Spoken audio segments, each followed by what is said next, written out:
ত্রিপুরা তানজিম বোর্ডের গুরুত্বপূর্ণ বৈঠক। মঙ্গলবার জোহরি নামাজের পর ত্রিপুরা তানজিমে মাদারিসে আরাবিয়া কৌমিয়ার উদ্যোগে কাশিমুল উলুম ঘ্রাণতলী মাদ্রাসায় এক গুরুত্বপূর্ণ সভা অনুষ্ঠিত হয়। সারা রাজ্য থেকে বিভিন্ন মাদ্রাসার মুহতামিম সহ অন্যান্য শিক্ষকগণ উপস্থিত ছিলেন। শুরুতে মাদ্রাসাগুলোর পঠন সহ সার্বিক অগ্রগতির লক্ষ্যে বিভিন্ন এজেন্ডা উপস্থাপন করেন ত্রিপুরা তানজিমে মাদারিসে আরাবিয়া কৌমিয়ার অফিস সম্পাদক মুফতি আব্দুল মান্নান। ত্রিপুরা রাজ্যভিত্তিক কোরআন প্রতিযোগিতা অনুষ্ঠান, হাফিজি ক্লাসিক্যাল মাদ্রাসার বার্ষিক পরীক্ষা ও মাদ্রাসাগুলো পরিদর্শন করা ইত্যাদি। আগামী কিছু দিনের মধ্যেই ফের বৈঠকে বসবেন বলে জানিয়েছেন ত্রিপুরা তানজিমে মাদারিসে আরাবিয়া কৌমিয়ার সভাপতি মুফতি আব্দুল মমিন।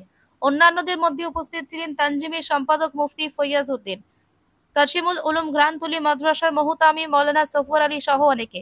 বৈঠকে মাদ্রাসা শিক্ষকদের উপস্থিতি ছিল লক্ষণীয়। মেলাঘর থেকে নিজস্ব প্রতিনিধির রিপোর্ট, ভিশন 24।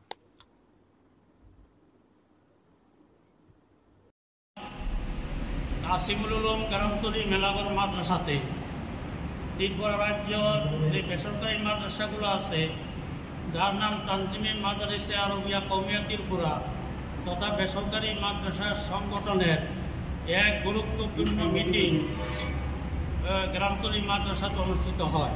এই মিটিংয়ে ত্রিপুরা রাজ্যের সবগুলো মাদ্রাসায় এই সংগঠনের অন্তর্ভুক্ত যত মাদ্রাসা আছে সবাই উপস্থিত ছিলেন, দায়িত্বশীল ব্যক্তিগণ উপস্থিত ছিলেন এবং মাদ্রাসাগুলোর সুষ্ঠু পরিচালন এবং হিসাব নিকাশ সঠিক সহ অডিট করার ব্যাপারে আলোচনা করা হয়েছে।